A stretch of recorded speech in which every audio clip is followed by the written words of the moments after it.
அனைவருக்கும் வணக்கம். இந்த நாள் இனிய நாளாக அமைய வாழ்த்துக்கள். ஏஎல்பி ஜோதிடர், ஜோதிட ஆசிரியர் சாந்தி தேவி ராஜேஷ்குமார்.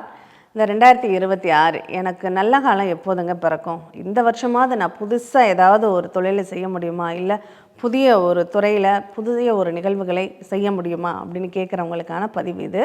பொதுவாக இந்த காலகட்டங்கள் ஒரு 12 ராசிகளில் 12 ராசிக்குமே நல்லா இருக்குமா அப்படின்னு இல்லைங்க. அந்த புதிய தொடக்கம் அல்லது புதிய ஆரம்பம் அல்லது புதுசாக ஒரு விஷயத்தை யோசித்து க்ரியேட் பண்ணுறது அல்லது அவங்க வாழ்க்கையில் ஒரு சந்தோஷமான செய்திகளை அதிகமாக அனுபவிப்பது அப்படிங்கிற மாதிரியான ஒரு சில ராசிகள் அப்படிங்கிறது இருக்குது. அந்த ராசிகளுக்கு இந்த 2026 கண்டிப்பாக சப்போர்ட் பண்ணக்கூடிய அமைப்பில் ரொம்ப நல்ல தெய்வ பலமும் சரி, குருபலமும் சரி அவங்களுக்கு ரொம்ப நல்ல அமைப்பில் இருக்குது அப்படின்னு சொல்லி பார்க்க முடியுது. அது என்னென்ன ராசிகள் அப்படின்னு பார்த்தோன்னா, மிதுனம், சிம்மம், துலாம், இந்த மூன்றுமே ஒரு ஜாக்பாட். அந்த ஜாக்பாட்னு ஒன்றே இல்லை, பெரியசாக ஆசைப்பட்ட வேண்டாம். இந்த 3 ராசிகளும் ஒரு புதிய மாற்றத்தை நோக்கி பயணிக்கக்கூடிய ராசிகளாக இருக்குது அப்படின்னு சொல்லலாம். மிதுனத்தில் இப்போ கிரக நிலைகள் ரொம்ப சாதகமாக இருக்குது. இந்த 2026 ஸ்டார்டிங்லேருந்தே உங்களுக்கு நல்ல பலன்கள் அப்படிங்கிறது ஆரம்பிச்சிடுது அப்படின்னு சொல்லலாம். அதே போல் சிம்மத்துக்கும் நல்ல பலன்கள் அப்படிங்கிறது குயிக்காகவே ஆரம்பிச்சிடும். ஏன்னா இந்த 3 ராசிகளுக்கான கிரகங்களுமே மாத கிரகங்கள், நகரக்கூடிய கிரகங்கள். அதனால் முக்கூட்டு கிரகங்கள்னு சொல்கிறதும் இந்த 3 ராசிகளை தான். அதனால் சிம்மத்தின் அதிபதி சூரியன், மிதுனத்தின் அதிபதி புதன், துலாமின் அதிபதி சுக்கிரன், இந்த 3ம் நல்ல நிலைமையில் இருந்ததுன்னா கண்டிப்பாக உங்களுக்கு ஒரு ஆடை ஆபரண சேர்க்கைகள் ஏற்படும். குடும்பத்தில் சுப நிகழ்வுகளுக்கான வாய்ப்புகள் ஏற்படும். இடம், வீடு, சொத்து, சுகம் சார்ந்த நிகழ்வுகள் அப்படிங்கிறது வாய்ப்புகளை உருவாக்கும் அப்படிங்கிறத சொல்லிக்கலாம். என்னென்ன விஷயங்கள்லாம் இவங்க கவனமாக பயணிக்கக்கூடிய ஒரு நிகழ்வு இருக்குது அப்படிங்கிறத தெரிஞ்சுக்கலாமா? என்ன நல்லது மட்டுமே சொன்னால் கெட்டதை ஏன்டா சொல்லலைன்னு கேட்பாங்க. அதனால் அந்த நிகழ்வுகள் தவறான நிகழ்வுகள் அல்லது நம்மளை சோதிக்கக்கூடிய ஒரு நிகழ்வுகள் என்னென்னு பார்க்கலாம். இந்த மிதனத்தை பொறுத்தளவில் பணத்திற்காக பெருசாக திட்டமிட வேண்டாம், ப்ரொமோஷனுக்காக பெருசாக திட்டமிட வேண்டாம். எதிர்காலம் மியூச்சுவல் ஃபண்டில் முதலீடு போட்டு வைங்க. தேவையில்லாமல் ஒரு விஷயத்தில் 1 2 ஆக்குறேன் 2 4 ஆக்குறேன் அப்படிங்கிற மாதிரி போய் போட்டுடாதீங்க.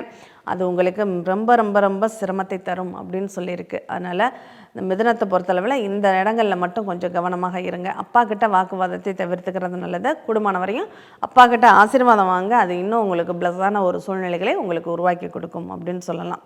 அடுத்ததாக சிம்மம். சிம்மத்துக்கும் இந்த காலகட்டங்களில் ஒரு புதிய தொடக்கம், புதிய மாற்றம் அப்படிங்கிறது நிச்சயமாக நல்லா இருக்குது அப்படின்னு சொல்லலாம். சிம்ம ராசிநாதன் அப்படிங்கிறவர் நல்ல இடத்துல தான் இருக்கார். அதனால் நன்மைகள் அப்படிங்கிறது உண்டு. 70% நன்மைகளை அடையக்கூடிய ஒரு வாய்ப்பு அப்படிங்கிறது சிம்ம ராசிக்கு இருக்குது. இந்த காலகட்டங்கள் சிம்மத்தை பொறுத்தளவில் மக நட்சத்திரமாக இருக்கீங்கன்னா விநாயகர் வழிபாடு, பூர நட்சத்திரமாக இருக்கீங்கன்னா ஆண்டாள் வழிபாடு, உத்திர நட்சத்திரமாக இருக்கிறீங்கன்னா முருகன் வழிபாடு பண்ணுங்கள். கண்டிப்பாக உங்களுக்கு சாதகமான பலன்கள் நிறையவே கிடைக்கும் அப்படின்னு சொல்லலாங்க. சரி, இந்த சிம்மத்திற்கு கவனமாக இருக்கக்கூடிய இடங்கள் என்னென்னு தெரியுமா? திருமண வாழ்க்கையில் வரன் தேர்ந்தெடுப்பறதுல கொஞ்சம் கவனமாக இருக்கணும், அல்லது சில ஏமாற்றங்களை சந்திக்க வேண்டியது இருக்கும். அடுத்ததாக அவங்க வெளியூர் வெளிநாடு பயணங்கள் மேற்கொள்கிறாங்க அப்படின்னா அதில் ரொம்ப கவனமாக இருக்கணும். அதிகமாக செலவு பண்ணி வெளியூர் வெளிநாடு போகணும்னு பிளான் பண்ணிட வேண்டாம், முயற்சி பண்ணிட வேண்டாம். அதனுடைய தாக்கம் அப்படிங்கிறது உங்களுக்கு கொஞ்சம் அதிகமாகவே இருக்குது. அடுத்ததாக துலாம் லக்னத்துக்கு சூப்பராக இருக்குங்க. அது வியாபார தந்திரம் உடைய துளாராம்சி அன்பர்களே அப்படின்னு தான் சொல்லணும்.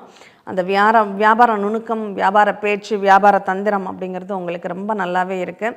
இந்த காலகட்டங்களில் நீங்கள் தனிச்சையாக ஏதாவது ஒரு தொழில் செய்யக்கூடிய வாய்ப்பு இருக்குன்னா செய்யாதீங்க. அது ஆக்சுலேஷன் நிறைந்ததாக இருக்கும். சீசனுக்கு தகுந்த மாதிரி இதை செய்யலாமா அதை செய்யலாமா அப்படிங்கிற மாதிரி எண்ணங்கள் ஓடிக்கிட்டே இருக்கும். அதில் எது உங்களால் முடியுமோ, உங்களுக்கு பிடிக்குமோ அதை பண்ணுங்கள். கண்டிப்பாக உங்களுக்கு ஒரு நல்ல மாற்றங்கள், முன்னேற்றங்கள் அப்படிங்கிறது துலாமை பொறுத்தளவில் அதிகமாகவே இருக்குது அப்படின்னு சொல்லலாம். இந்த 3 ராசிகளும் இந்த 2026 முழுமையான நன்மைகளை பெற்று வாழ்வாங்கு வாழணும்னு நம்மளும் பிரார்த்தனை பண்ணிக்குவோம். நன்றி, வணக்கம்.